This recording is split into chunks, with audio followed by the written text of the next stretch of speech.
For 8 months, my husband was deployed in Iraq, and I have 3 homeschooled kids. I had a part-time job. I didn't have a cleaner. I had a babysitter every couple weeks, and I still managed to sign 12 clients in the DMs. Welcome back to Rise to Alignment podcast. My name is Elizabeth Graham, and I am a messaging and sales strategist for mission-led service-based providers. Now, this is not about having a perfect script or being online 24/7. It has nothing to do with any of that. As a matter of fact, when you are solo parenting, you're homeschooling, and you're trying to do it all, it's almost near impossible to live online. I helped over a dozen women learn the same skills that I learned about the importance of knowing your target audience to clarify and have a very good message that you can speak to people inside of your content and then turn that into DM conversations so you can close clients in the DMs. I'm really big on you not having to be on discovery calls because, again, I was someone who was trying to solo parent 3 kids while my husband was deployed. So I couldn't do discovery calls. I want you to think about this. Like, you don't have a lot of time to yourself, and the time that you have, you're trying to kind of work your business. And so you start to realize and you start to recognize that there's only a certain amount of things you can do. And so I'm going to teach you today those little things. And it's only 3 things that I did that allowed me to get those dozen clients within a year. This entire framework I called PACE. Now, let me take you back to where that even came. I was on a call February 2024. And I was on a call with an incredible coach, and she was doing like these free calls so she can get a certificate. And so I signed up for it. And so we talked about the fact that I had taken a break, and I decided to take a break in January so I can kind of realign everything and get my head straight to what I wanted for my business. And so we jumped on a call, and she was like asking me questions like, what is keeping you from moving forward? And I was like, I just feel like I'm stuck. I just feel like I don't know what I'm doing, and I feel like I'm not on the right track with my business. So there's something missing. I just didn't know what it was. And so I told her, I don't know what it is. I feel like I'm doing all these things. I'm doing emails. I'm doing YouTube, podcasting, posting every day, connecting with a bunch of people, but I'm still not signing any clients. So I was like, there's no point to keep going if I'm just going to burn myself out again, because I've burned myself out 12 times before. And so she was like, why don't we really step back and really start journaling and asking God what it is that you need in your business right now? And I was like, okay, like genuinely, that's not what I wanted to hear. I wanted you to tell me exactly what to do, because I was like, I want someone to tell me what to do. I mean, that's the whole point. Like, I just needed somebody to tell me exactly what I needed to do. And so she was like, okay, so we're just going to pause during this time you're in a sabbatical, and let's really think about what are those things. During a quiet time session, the craziest thing happened. I was writing down, journaling, like, God, like, I'm stuck. I don't know what I'm doing. I love this business. I want to help women. I have a goal of helping women start, grow, and scale their business, and I can't do that if I don't have a lot of clients. I helped them with confidence and clarity, but there wasn't really a lot of steps and framework in place. And that is a whole message for another day that we can talk about. I started to ask God, like, what do I need to do? And the word pace came up. So when you're in a race, if you've ever done not a race, well, kind of, yeah. If you've ever done like a race or a marathon and stuff, or like, let me relate it to me. When I do a CrossFit or a high rocks or anything, when I work out, there is one key thing that we say: don't gas out in the beginning, or just don't gas out. Especially if it's a workout that's going to be like 30 minutes, or like I've done workouts that are about an hour.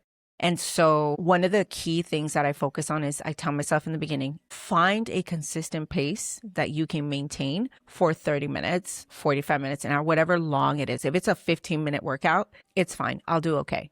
But lately I've been doing a lot of like high rocks workouts, and they're always 30 minutes long. So I have to tell myself, Liz, find a consistent pace. So when that word came up, it tied into CrossFit and my workouts, because I was like, why is it that when I work out, and this is why, side note, this is why I'm a huge believer when you work out and you do fitness, it can relate big time to your business. Just eventually I'm going to talk about that, but it does. Okay. And so I was like, I really need to find a consistent pace in my business that I can maintain for long periods of time, or I'm going to gas out. And so the word pace came up and I was like, okay. And God was like, proceed at consistent execution. I was like, okay. And then I kind of like stepped back and I was like, I don't even know what that means, but let's figure that part out together. Okay, Jesus. And so I was like, proceed at consistent execution. Okay, what does that mean? And so as time went on and I like eliminated everything from my business, the only thing that stayed in my business were these three things I'm going to talk to you about. Number one was engagement. Number two was my offer, like really working on my offer, like back end stuff and making sure it was taken care of. So when I got clients, the back end stuff was taken care of and I made sure worksheets were done. I just kept working on my offer, refining it, making it better. And then the last thing was content. And it was literally in that order. I'm telling you, in that order, that's how it went. And so I was like, okay, so what's that going to look like? I noticed when I started to talk with my audience, 50% of my time spent in business, that could have been 30 minutes, could have been an hour, could have been 2 hours, doesn't matter. When I put 50% of my focus on engaging, I noticed my DMs were flooded with my ideal clients. I noticed that I was talking to the right people. I noticed the right people were seeing my content. And I was like, okay, something is working. So if I knew I was going to work, okay, I knew I was going to work 30 minutes. I knew 15 minutes of that had to be talking with people. Nothing else. I didn't even have a website. I didn't have a brand. I didn't have a website. I didn't have emails. I had nothing. I had one goal: land clients. And that goal even was like, I'm just going to do a Canva website. I don't care. And guess what? I didn't have a website. I didn't have all that stuff. And so I focused on engagement. 50% of my time was focused on engagement. And I made sure that I was talking to my people 50% of my time. So when people, I'm not dogging you if you have a website and you put money in it and you're like tweaking it and doing this. I'm not. But I will be honest with you and tell you, you need to stop focusing on back end stuff and things that your people don't look at and start focusing on the conversations you're making. Because I'm going to tell you, your clients are going to come from those conversations, but you're too busy tweaking your website, creating emails, working on YouTube, working on podcasts. Okay. Yes, we need money. But if you're not talking to your people, they don't care what you have to say. You want to attract your people. And so I made sure that I was talking to 50% of my people. And so the next thing, what I did was, and in that time, I was replying to comments. I was commenting, replying to comments. I was definitely in threads, finding my people. And I did a simple keyword search. And if that's something you want to see, please let me know by commenting and say, I want to know how to find people on threads. And I can let you know. And it's really simple. I can just message you. But I also have a girl who is really good at lead gen in threads that I can connect you with as well. And so I was replying to comments. I was in threads daily. I was talking to people that were my clients. And I knew it was service-based business owners. So I was talking with them and I was asking them questions. And I said it on last week's video. And I talked to you about like what to say, what to ask, like what to post, things like that. So that's available in last week's episode for you to look at. And so I made sure that I was engaging in their stories all the time. Because if I knew I was going to sell in the stories, I needed to be in their stories. And so I was focusing on that with my engagement. And I'm going to hone in on that most in this episode because I feel like you really need to know the power of engagement. There is so much power in building your community, building your people, not your number count, your people, and being in the DMs with them. Because I can promise you that if you go back, and I did this with somebody yesterday, if you go back and you look at the amount of conversations you're having and you look at how much time you're spending online, if you were honest, how much of that time were you spending talking to your audience or just talking to people in general? How much time on your phone was through engagement? And then I want you to go, once you get that number, I want you to think how many of those people are actually your target audience. When I asked somebody this, she said it was like 25% were her audience. 75% of her conversations were with non-ideal clients. Think about that. You're spending an hour. Let's just equal it up. You're spending 100 minutes. 25 minutes of that is with your people. 75 minutes are just talking to randos. That is why it's so important to first get clarity on your audience and then start engaging with them. It all ties back together. You see that? And so 40% of my time was fixing my offer, making sure it was aligned, and that's not something that I'm teaching anymore. I'm not teaching on how to align your offer. I do have some people that I can connect you with.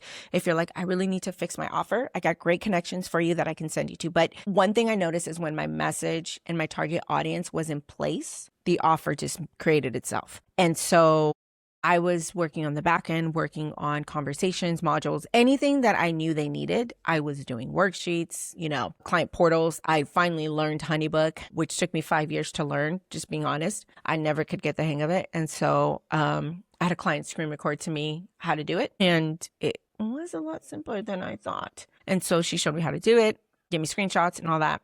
And so I spent 40% of my time with that. And you're probably thinking, why would I spend 40% of my time on my offer? Well, let me tell you why. People can tell when you're a hot mess, okay?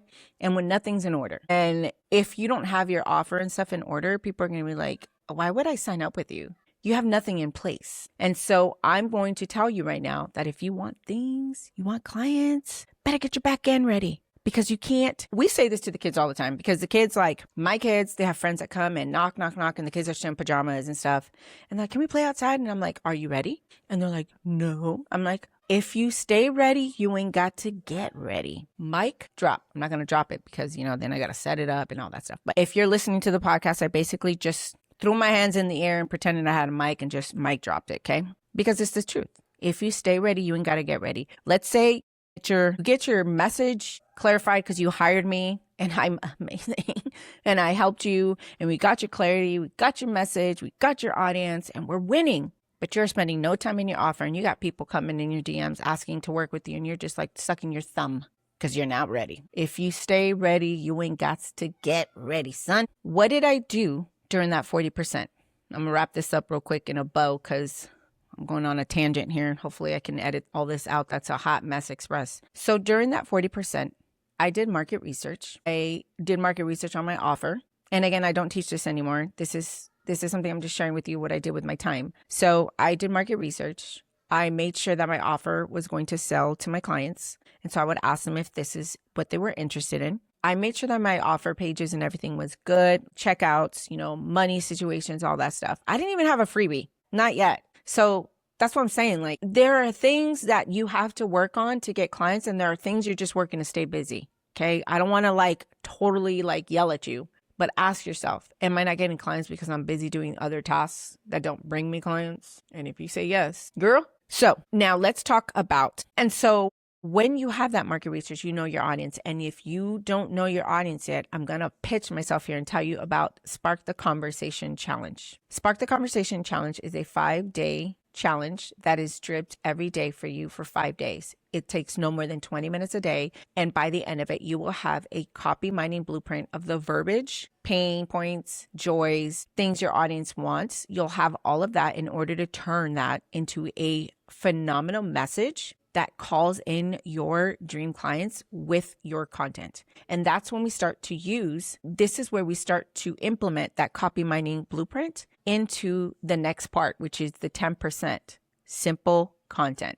What do I mean by simple content? For 90 days, for that 90-day run of you getting clients, this is what I tell my clients. For 90 days, keep your content simple. Whatever is the easiest for you, start with that. What does that mean? For me, the simplest piece of content was threads. It's just writing. There's no thought behind it. So I always started with threads. I would start with threads and then I would take that, whatever I did, and just repurpose it to everywhere else that I wanted to be on. So stories, especially stories, because I nurture in stories. So I would just turn that thread into a story selling sequence where I would just basically create a photo or something and just put some text overlay in it. And then at the end, I would have a call to action to my freebie or to my offer. And then it was my offer.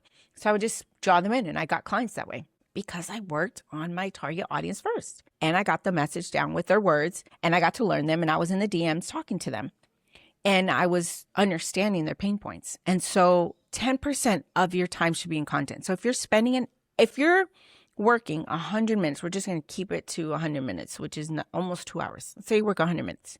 10 minutes of that should be on a piece of content. It should be really simple because you don't want to overcomplicate it. And as you get to learn your message, work on your message, clarify your message, it gets easier. And then you turn that 10 minutes, you just start cranking out so much content because you have a brand message. You have a message that's clear and talks to your audience. And some really quick examples on like keeping 10% with content, I'm going to say, is just really having no more than 3 content pillars. Make it super simple. Have those simple story sequences I told you, and use hooks that your audience would say and would think, and pull from your copywriting blueprint. And you'll be able to find that more people watch when they feel like you're talking to them. So here we burn the script and we're very big on implementing. So I'm going to give you some homework. I want you to spend 30 minutes doing the pay strategy this week. You're going to spend 15 minutes talking to your audience. Talk to your audience, engage with them, learn about them, be human, be normal. Just say, like a story, engage in a story, start a conversation. You don't have to be like weird about it. People can sense weird. So I want you to spend 15 minutes in the DMs, and I want you to spend 10 minutes really going over your offer and seeing what's missing. Like if you were to get an influx of clients, is it ready? And if it's ready, maybe you can get it better. Maybe you can research and find out if it's even something your people want to buy from you. And then spend 5 minutes creating one piece of content. That's it. Just one story. You can do a talking head like this, just one simple story. And then you'll see how much people have a lot to say to you.